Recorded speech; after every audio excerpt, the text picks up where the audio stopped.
C'est André Glucksmann, bonjour. Bonjour. André qui revient avec ce livre La République, la pantoufle et les petits lapins. Alors la pantoufle, c'est en fait le mal français, c'est ça? On est pantouflard. Oui, c'est l'isolement, le repli sur soi, l'idée que finalement le monde n'existe qu'à Paris ou n'existe pas ailleurs. Le refus de la mondialisation, alors que la mondialisation, c'est pas simplement la hausse des salaires ailleurs, Oui.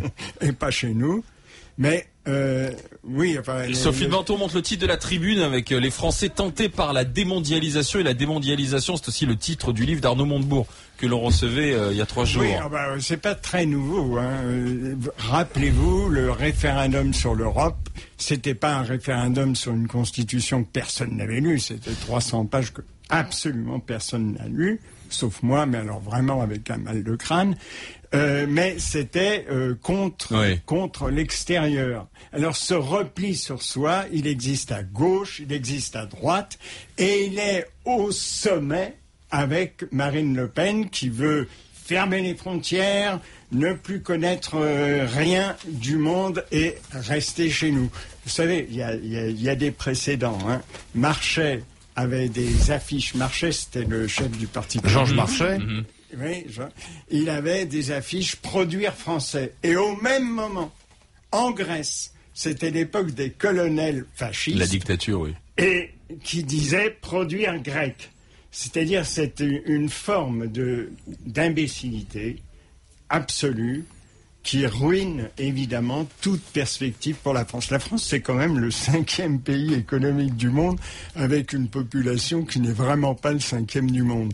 Donc, baisser les bras, se retirer sur soi, gueuler contre absolument les émigrés, les Roms, les pauvres 15 000 Roms qui viennent de Roumanie, qui mettent en danger évidemment. Vous n'êtes pas dans l'air du temps, André, parce qu'au contraire, on parle beaucoup de protectionnisme.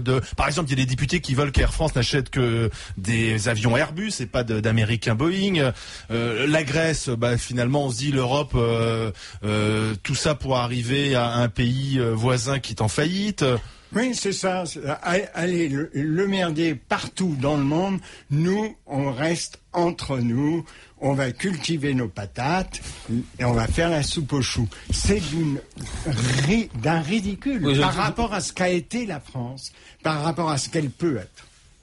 Et vous êtes toujours content de Nicolas Sarkozy, parce que on va se souvenir qu'en 2007 vous aviez dit publiquement je vais voter Nicolas Sarkozy. On se souvient de vous étiez d'ailleurs au meeting à Bercy, et ça avait choqué quelques-uns de vos amis, vous l'intellectuel de gauche. Pas que quelques-uns.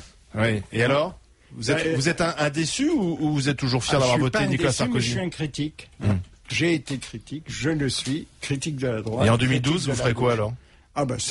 Ça dépend des candidats, ça dépend de ce qu'ils disent. Moi, la question, comment vous votez en 2012, posée aujourd'hui, me paraît absurde. Voter pourquoi? Voter sur quel sujet? Sur quel enjeu? Sur quel défi pour les 5 ans à venir? Oui. Voter pour qui? Rappelez-vous, il y a 3 semaines, c'était DSK, etc., etc. Donc, ça n'a aucun sens. Je sais Sophie même pas. de Menton, elle boit du petit lait depuis qu'elle vous entend, parce que la France soupe aux choux. Vous avez remarqué que j'ai coupé la parole, là? Oui, justement, parce que les Français soupe aux choux, elle n'en peut plus, justement, Sophie. Mais ça date de Rabelais. Oui, c'est vrai. Non, mais en plus, on accueille là un nouveau philosophe, et finalement, je me souviens de cette époque où il y avait Bernard-Henri Lévy, il y avait ce qu'on appelait les nouveaux philosophes. Et c'est intéressant de voir aujourd'hui leur façon de raisonner, etc. D'ailleurs, Bernard-Henri Lévy vient de déclarer qu'il soutenait, lui, François Hollande, ce qui est un peu étrange. Un an avant. Martine Aubry. Oui. Ah bon, je me suis trompée. Il avait soutenu Ségolène Royal avant, oui, c'est vrai. Donc, oui, je trouve ça très inquiétant, et surtout le monde de l'entreprise, la démondialisation et cette tentation de revenir sur soi. Tentation d'ailleurs qu'ont les Grecs, parce que ce retour à la monnaie, c'est bien ça. C'est chez moi, c'est ma bourse, mon argent, etc. Et donc, on a envie de reprendre des monnaies nationales, de fermer les frontières, y compris parmi nos voisins d'Europe.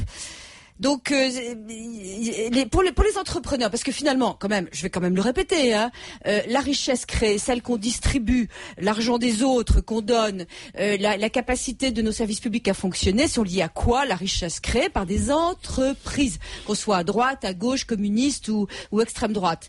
Et les entrepreneurs, quand ils entendent ça, la démondialisation, ils passent leur vie à vouloir exporter, à essayer d'aller chercher des marchés partout, à faire connaître leurs produits, à produire d'ailleurs si possible en France, parce que c'est franchement plus agréable de produire en France que d'aller au bout du monde.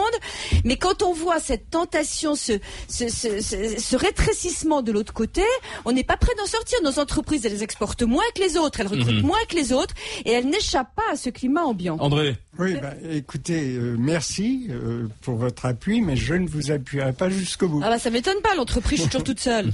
Non, mais écoutez, quant à récentes statistiques, les patrons des plus grandes entreprises gagnent 198 fois le salaire moyen de leurs employés. Moyen, c'est pas bon, 104.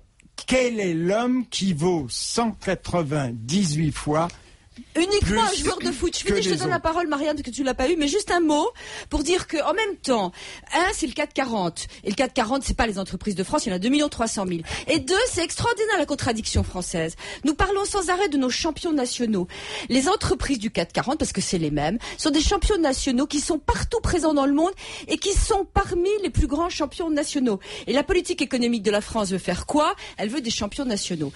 Donc, oui, vous avez raison, je déteste cette goinfrerie à certains niveaux qui donne un sentiment d'injustice effroyable et qui divise la France, mais je peux pas accepter ça non plus. Marianne. Oui, non mais on ne peut qu'adhérer à un discours qui nous dit soyons fiers de ce que nous sommes et allons de l'avant, évidemment. Maintenant, quand j'entends à la fois ça et dire je suis sarkozyste alors que c'est lui qui à un moment donné a fermé, a fait que notre société justement s'est repliée sur elle-même. Tout ce climat ambiant qu'on a pu avoir et qu'on a depuis 5 ans, c'est justement quand je vous entends parler de l'apport de l'immigration, bien entendu il y a un apport de l'immigration, mais qui l'a dit au gouvernement? Qui a fait des lois qui sont de plus en plus restrictives, aussi bien sur l'immigration, qui a fait aussi des lois sur le bouclier fiscal qu'on vient enfin de nous enlever, mais non, aussi... il n'est pas retiré encore le bouclier fiscal. Oui, mais qu'on est censé enlever bientôt. C'est dans 2 ans. Tout ça, quand je vous entends, mais moi aussi je suis d'accord qu'il n'y a aucun être humain qui vaut 198 fois un autre être humain, sauf que cette catégorie dirigeante l'a complètement oublié. Donc, moi, je trouve ça formidable quand on vient nous dire, et ça vient d'ailleurs, c'est assez drôle parce que on a eu aussi ici avec nous un des plus proches collaborateurs en communication, Nicolas Sarkozy, qui fait un livre et qui fait un livre sur l'optimisme, soyons optimistes, etc. C'est formidable. Tous les sarkozystes aujourd'hui sont optimistes, mais qui nous a mis dans cette situation-là? Moi, j'ai envie de demander un peu. Qui est responsable de tout ça? Maintenant, je suis d'accord avec vous, c'est formidable, soyons fiers de ce que nous sommes. Parce que je pense quand même pas que c'est Sarkozy qui est responsable de tout. C'est lui qui est au gouvernement depuis 5 ans, Sophie. Écoutez, moi je tiens quand même à rectifier une chose, je ne suis pas sarkozyste, je n'ai jamais été sarkozyste. En 2007, il y avait un choix entre 2 candidats et j'ai choisi. Alors j'ai pris 2 décisions. L'une, de choisir. Et franchement, je ne regrette pas mon choix parce que je pense que l'autre était pire. Ségolène Royal. Oui. Ségolène Royal, sur la muraille de Chine, a déclaré son admiration pour la célérité de la justice chinoise. La justice chinoise, c'est un maximum de condamnés à mort dans le monde. Alors, j'ai choisi le moins pire. Cela dit, j'ai dit déjà dans mon tract ou dans mon article du Monde, que j'étais pas d'accord avec tout et en particulier pas d'accord avec sa position sur l'immigration. 2, que je n'entrais pas en religion, que je choisissais coup sur coup et au moment, mais que je ne rentrais pas dans une religion qui serait le sarkozysme. Pas plus que je n'entre dans une religion qui serait la religion de Dieu. Je crois que les Français sont comme vous, hein. Ouais, ben, tu vois, là, il y en a pas tous. Hein. Enfin, on Pas va voir dans tous, un an. ouais. En plus, il va se passer beaucoup de tu choses vois, là, j'ai pendant un par an. exemple Beaucoup. Vincent de Montpellier qui écoutait le début des GG là, avec André Glucksmann. Mais il y en a marre des gens comme Glucksmann qui accusent les nonistes d'être des anti-mondialisations et des gros nationalistes imbéciles. C'est faux, me dit Vincent de Montpellier.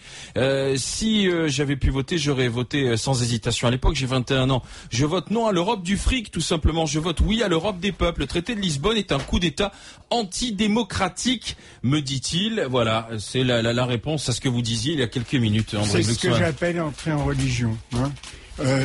Il y a eu le nom des Français, et puis après, il n'y a pas eu une autre solution. Il n'y a pas eu de plan B. Le seul plan B, à savoir la France aux Français et on reste entre nous, le C'est seul absurde, plan ça. B, C'est un peu caricatural. c'est Pas vraiment.